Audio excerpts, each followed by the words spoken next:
This video lecture discuss about Introduction to Object-Oriented Programming. Objectives of this video lecture is evolution of object-oriented programming, basic concepts, applications of object-oriented programming. Need for object-oriented programming. Developments in software technology continues to be dynamic. This made the software industry and software engineers to continuously look for new approaches to software design and development. Rapid advances appear to have created a situation of crisis within the industry. Major issues need to be resolved by software industries. How to represent real life entities, how to measure reusability and extensibility of modules, how to develop modules that are tolerant to any changes in future, how to improve software productivity and decrease software cost, how to improve the quality of software, how to manage time schedules. These are all the major issues that to be resolved by the software industries. Whenever a new programming language comes into picture, then it may be a success one or a failure one. For the dynamic changes in the software industry, so many languages are developed, so many softwares are developed, only few of them get success, others meet a failure.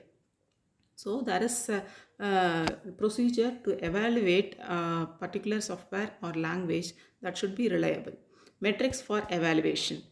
Studies and other reports on software implementation suggest that software product should be evaluated carefully for their quality before they are delivered and implemented.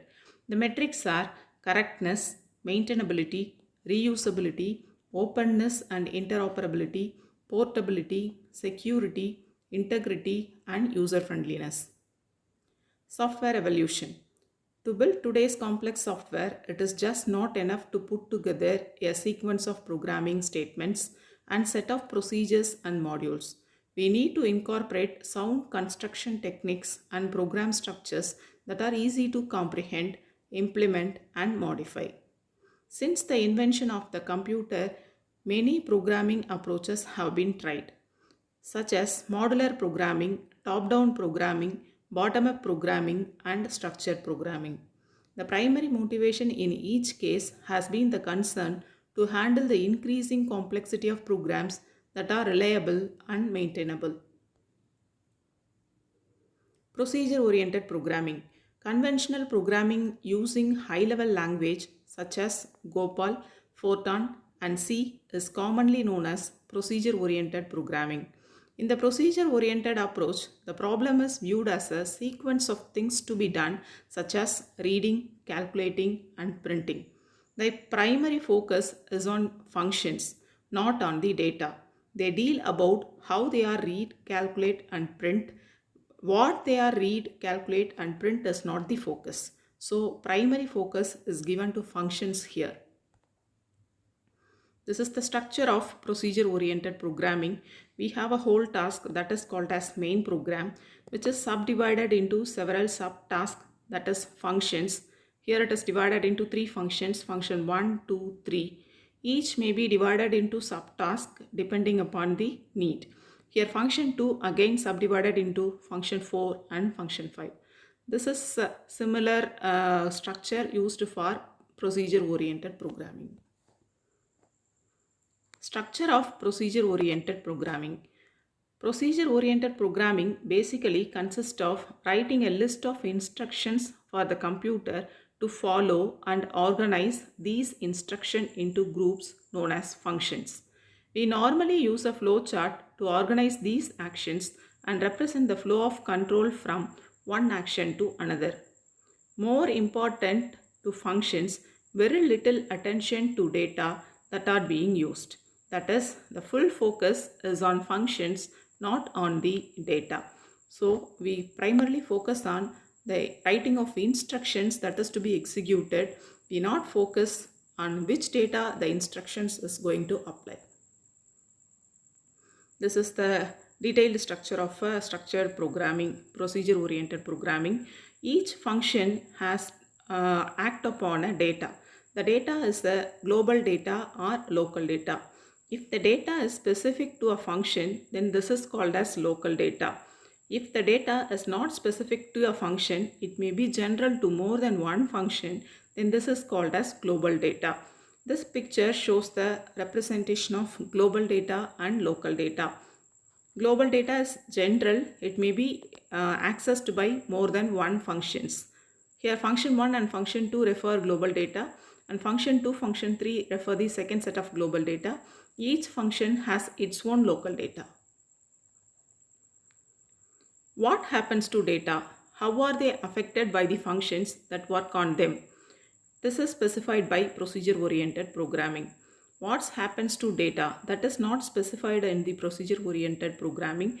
They miss the concept what happens to data, but they focus on how the program get executed, the sequence of instructions. In multifunction program, many important data items are placed as global so that they may be accessed by all the functions. Each function may have its own local data.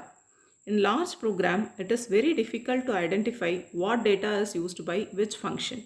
In case we need to revise an external data structure, we also need to revise all functions that access it. If consider a scenario, it is a huge application which has thousands of functions, then the maintenance of local and global data is a significantly difficult task. Object-oriented programming treats data as a critical element in the program development and does not allow it to flow freely around the system. It writes data more closely to the functions that operate on it and process it from accidental modification from outside functions. Object-oriented programming allows decomposition of a problem into a number of entities called objects. Organization of data and functions in object-oriented programming. Here look at the picture. We have three objects, object A, object B and object C. Each object has its own data and functions. One object is communicate with the other object using the functions which is associated with that particular object. But the data is strictly compliance to the functions of its own object. Striking features of object-oriented programming. Here, emphasis is on data rather than procedure. Programs are divided into what are known as objects. Functions that operate on the data of an object are tied together in the data structure.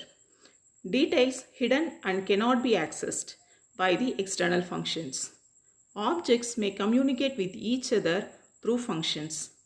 New data and functions can be easily added whenever necessary.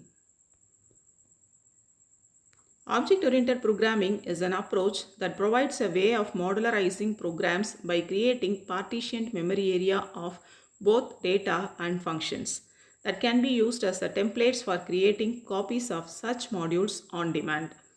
Object is considered to be partitioned area of computer memory that stores data and set of operations that can access the data. Basic concepts of object-oriented